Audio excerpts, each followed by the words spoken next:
Olá pessoal, tudo bem? Vocês já imaginaram o Brasil isolado do resto do mundo? Nessa condição, não estaríamos consumindo produtos fabricados em outros países. O fato é que nós consumimos produtos importados e o Brasil também exporta produtos. Portanto, nosso assunto é economia internacional. Pois bem, as relações internacionais existem desde a antiguidade. No entanto, a intensificação das relações econômicas entre os países ocorreu após a Revolução Industrial. Nesse sentido, podemos dizer que o comércio internacional corresponde às formas de execução e às trocas de bens, equipamentos, commodities, veículos e serviços. Por exemplo, seguros, serviços financeiros, pagamentos, transporte, entre os diferentes países. Isso significa que esse assunto é importante, principalmente para aqueles que desejam exportar ou importar produtos. Portanto, essas argumentações remetem à necessidade de compreendermos como as organizações se inseriram neste contexto e quais as estratégias a serem adotadas para que a inserção ocorra com sucesso. Muito bem.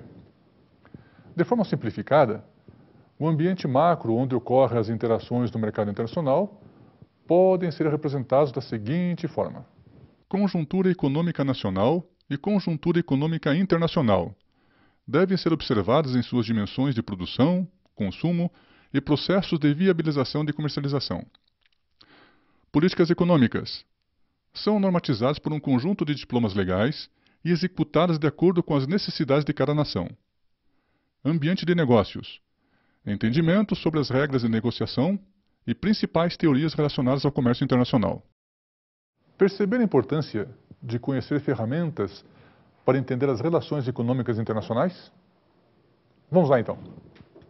Uma coisa muito importante é perceber que, nas relações comerciais entre países, as exportações dependem da renda externa e as importações dependem da renda interna. Como é que é? Muito bem, vou explicar. Quando exportamos, a quantidade de produtos comercializados depende da capacidade de pagamento dos países importadores. Portanto, se os países importadores de nossos produtos tiverem mais renda, há possibilidade de exportar mais. Por outro lado, também é necessário que esses países se interessem por nossos produtos. Da mesma forma, ao importarmos produtos de outros países, vamos fazer de acordo com a nossa renda. Muito bem.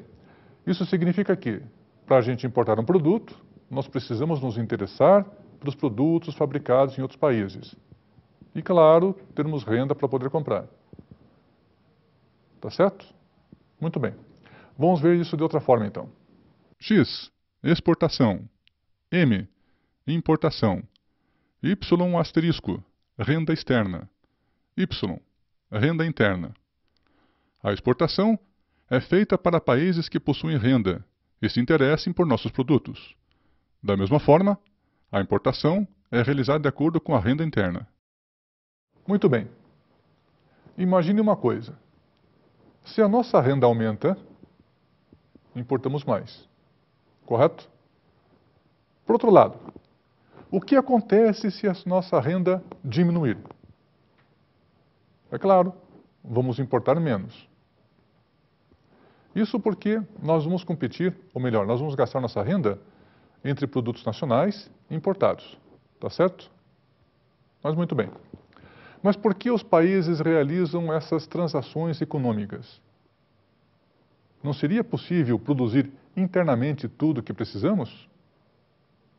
Não é tão simples assim. Para produzir internamente, teríamos que ter competências em milhares de produtos. Por exemplo, a Noruega dificilmente produziria bananas, em função das suas condições climáticas. Perceberam? O Alasca dificilmente iria produzir soja, por exemplo. Ok? Bom, outra possibilidade é a redução de custos por meio de economia de escala. O que significa isso? Aumentando a produção, reduz custos. Tá certo? Na produção de determinado bem vendido para o mercado global. Bom, se a gente conseguir reduzir custos, então a gente consegue produzir internamente e também até exportar. Imagine se o único objetivo for defender superávites comerciais. Ou seja, ter uma receita maior do que a despesa. Para um país se tornar forte e abastado. Ou seja, você quer vender para ter mais riquezas. E você não quer comprar, tá certo? Essa meta só seria alcançada com políticas de incentivo às exportações e restrição às importações. Ou seja, você só deseja exportar e vai proibir importações. E se todos os países quiserem apenas vender e não comprar? O resultado seria uma virtual ausência de comércio entre as nações, entre os países. Se eu só quero exportar, mas não quero comprar, e todos os países também só querem exportar e não comprar, para quem a gente vai vender? Se a gente não quer comprar, para quem os outros países vão vender também? Imaginaram? Então acaba o comércio internacional. Pois bem, a economia fornece explicações teóricas básicas, são explicações básicas para o comércio internacional. A primeira é a teoria das vantagens absolutas, de Adam Smith. Observem que o fator de produção utilizado para a comparação é o trabalho. Portanto, a produção nos Estados Unidos da América e do Brasil é de 1 trabalhador por ano. Os Estados Unidos da América produzem 1.000 kg de soja e 600 kg de carne. O Brasil produz 600 kg de soja e 800 kg de carne. Os Estados Unidos da América têm vantagem absoluta na produção de soja, e o Brasil tem vantagem absoluta na produção de carne. Pois bem, notaram que quando há vantagem absoluta, fica fácil dividir a produção internacional? Dividir a produção internacional? Olha só, nas empresas, para melhorar o processo produtivo, não se adota a divisão do trabalho? Pois bem, podemos considerar que a produção dos países também pode ser dividida. Portanto, divisão internacional do trabalho. Ok? Muito bem. Quando não é possível que os países possuam vantagens absolutas, temos que utilizar outra teoria, chamada de teoria das vantagens comparativas. Essa teoria é do Davi Ricardo.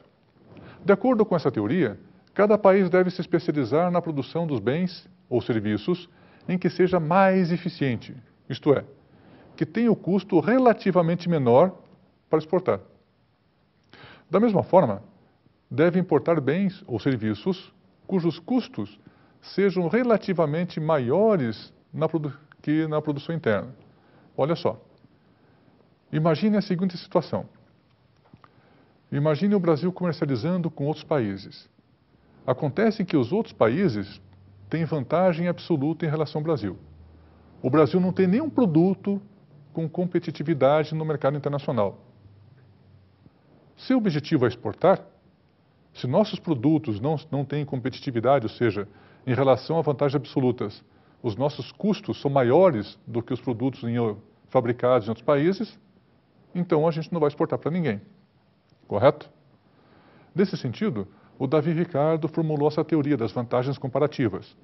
Significa que, mesmo o meu produto sendo um pouquinho mais caro que um produto produzido em outro país, para outro país é vantajoso comprar o produto brasileiro, porque os fatores de produção que ele vai deslocar nesse produto que o Brasil está exportando para ele vai deslocar esses fatores de produção para aquele produto que é muito mais vantajoso para esse país exportador. Esse outro país que exporta para o Brasil. E nesse caso ele vai ter uma agregação de valor, uma vantagem competitiva muito maior. Então mesmo ele pagando mais caro por um produto que produzido internamente, para esse país ainda é interessante. Muito bem. Então, vamos exemplificar essa teoria. Observem que o fator de produção utilizado para a comparação é o trabalho. Portanto, a produção dos Estados Unidos da América e do Brasil é de 1 trabalhador por ano. Os Estados Unidos da América produzem 1.200 kg de milho e 600 metros de tecido. O Brasil produz 400 kg de milho e 400 metros de tecido. Os Estados Unidos da América têm vantagem comparativa na produção de milho e o Brasil tem vantagem comparativa na produção de tecido. Vamos explicar melhor. Observem que a produção de milho por trabalhador é o dobro da produção de tecido. Muito bem. Nesse sentido, para que os Estados Unidos da América para que eles produzam 1 metro de tecido, o custo de oportunidade é deixar de produzir 2 quilos de milho. Vejam bem, a produção é por trabalhador, correto? Se um trabalhador produz 1 metro de tecido, então nós temos 600 trabalhadores, correto? Esses 600 trabalhadores produzem 1.200 quilos de milho, o dobro. Então, se eu deslocar um trabalhador da produção de milho, que produz 2 quilos, para produzir tecido, que ele produz 1 metro, ou seja, cada metro de tecido equivale a 2 quilos de milho. Ok? Muito bem. No Brasil, a relação de produção é de 1 para 1. Um trabalhador que produz 1 metro de tecido vai produzir 1 quilo de milho. Ok? No caso de existir comércio internacional entre os países, entre o Brasil e os Estados Unidos da América, é vantajoso para os Estados Unidos da América especializar-se na produção de milho, onde ele é muito mais competitivo, correto? Da mesma forma, é vantajoso o Brasil especializar-se na produção de tecidos, porque nesse caso tanto faz. Observem que a diferença entre o princípio das vantagens absolutas, ele é diferente do princípio das vantagens comparativas.